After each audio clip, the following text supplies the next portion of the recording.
Welcome to the channel. As some of you may know, I'm playing every golf course in Myrtle Beach. Right now, as of today's recording, we're a little over halfway done, 40 episodes done. We're going to sit down and talk about a little bit my experiences, my favorite courses, some of the highlights, some of the lowlights. So grab yourself a coffee, a chai tea, as George would say, and enjoy. It started back, the idea really came about watching some of the Busted Jack videos, their Golfin' Old Glory series last year, I believe it was 2023.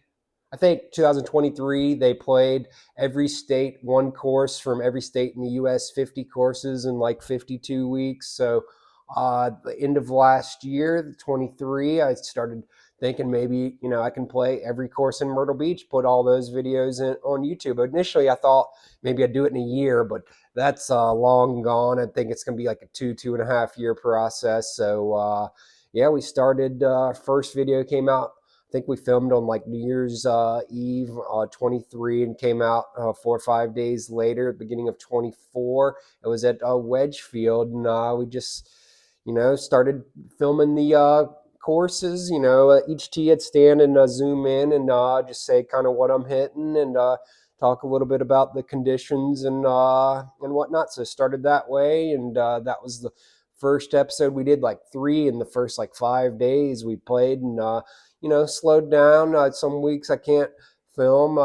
Working a little bit, or we got a family event going, so it's going to be like a 2.5 year process. But we've played 40 facilities, played the extra 9 at Wild Wing. So we're going to be 77 episodes, assuming I don't play the privates right now. I've written down 77 courses, 77 episodes, and about 6 or 8 of those have 27 holes. So it'll end up being 80-ish rounds. That's why it says 40.5 when I finished at Glendornock there, because the 9 holes at Wild Wing.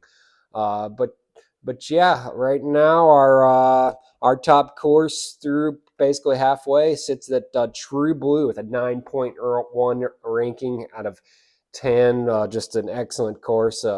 I got some width off the tee, so a lot of fun characteristics, slopes and tunnels and funnels you can use, and risk reward holes, 5 par 5s, so pretty nice wide fairways, which suits my game. So not surprising that that's a top course. It's a Strand's course. Love a Strand's design. So then the next best is Prestwick, my home course. Work part-time there, so just a top high-quality Pete Dye design.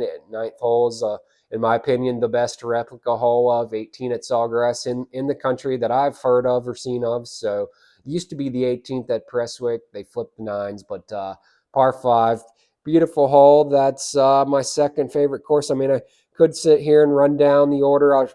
I'll show it on the screen right now, but the highlights were World Tour, even par round. That was my low round of the series, 36-36 with a double on a par 5 going for the island par 5 there. I think it's English turn hole on the open 9. Yeah, I went for it with a 3-wood from shouldn't have gone for it, too far back, and made double, hit it left of the water, chipped that one, tough spot, and chipped that one past and didn't get up and down. So quick double and still shot even par. That was my low round. I think 75 might have, at this point, might be my second low round at Myrtle Beach National West. And that was actually the only round so far I've been paired up. Usually I do these strategically. I book like the day of and just basically study the tee sheets and see what's the most open, where I at least like I'll get paired up, and it'd be ideal if I can find like an hour and a half of open tee times in front of me. And so far I've done pretty good. Play a lot in the summer at 3-4 o'clock, and then in the winter play pretty early, beat the crowds. So always easier, I think, just to, when you're filming, not that courteous to playing partners to be chopping it up in front of the camera all day. So I like to do it solo, and I'm sure I'll get paired up a couple more here. I got the back half. I got the Dunes Club and two more legends. Probably do those real late, but the Barefoots and Caledonia probably get paired up some, but no big deal. Just looking at these rankings right now, maybe the one that stands out to you is Wild Wing in third out of 40 so far. That one I've been preaching about that one for a long time. When I used to do the packages, coordinate the packages 6-7 years ago, I'd always loved Wild Wing. It's just similar vibe to Legend to True Blue, nice and wide, big corridors. They got a lot of undulating mounds that are present some little bit of interesting shots and good greens. Not a lot of houses. Pretty much the entire back nine, you're just out there in the nature. So at single tees, the pace plays great, and man, I think that Wild Wings, pretty sure that's going to stay at 8.7. That'll stay in the top 10 in the area. So. And then a couple of the worst are the par threes, Tupelo Bay and Harborview bringing up the rear right now. I mean, actually, at the time of this posting, I saw an article recently that I think they might be closing Harborview, putting another neighborhood. Who'd have thunk it? Think they might be closing. So potentially that leaves Tupelo Bay at the bottom, but that's a par three, and can't hardly count a par three. But they are every course in Myrtle. But so the true number one worst 18-hole regulation course at this moment could be Brick Landing. Just the greens were not good. The cart path, the layout, it's just not really a great course. They have those two holes on the water, 1 and 18, but besides that, pretty much all forgettable holes. And I will, now that I mention that, we're not going to be putting the worst rated course in Myrtle Beach video, which was in the series. That was Carolina Shores. We've been there, done that. I can't hardly bear trying to play there again. So that's staying off. It's that was quite something.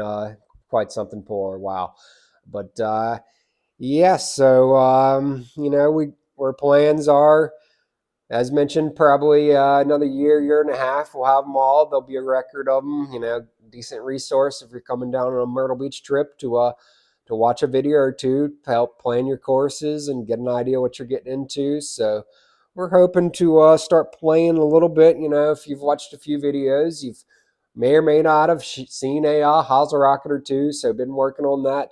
It's a tough thing to score with. So been trying to avoid those as much as I can. Been working on a slower takeaway, one piece, and it's been feeling a little better recently. But right now my average is a 78.27.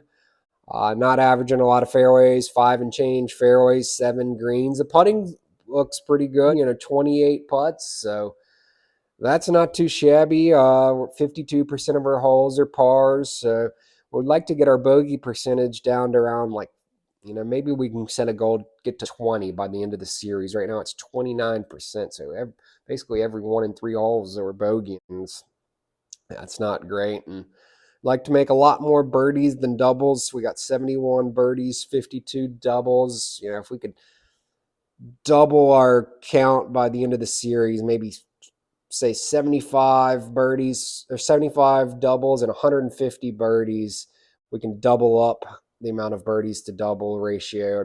Would be nice. So I think we can start playing a little better. I know we got some tougher courses. I haven't played TPC or 3 of the Barefoots yet.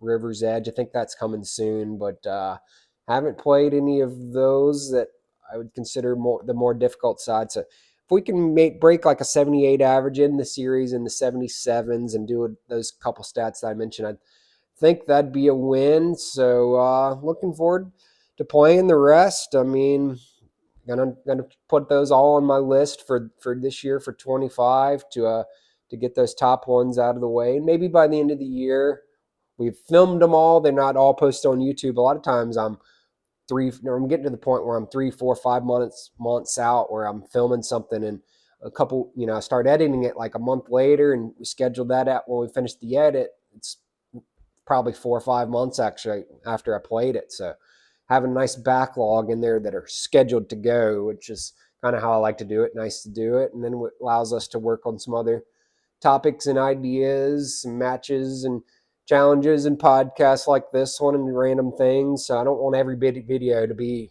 every course in Myrtle, but trying to space them out a little bit. But let's talk a little bit about, maybe the customer service and the small things of the course. That does stand out at Wild Wing the day I played there.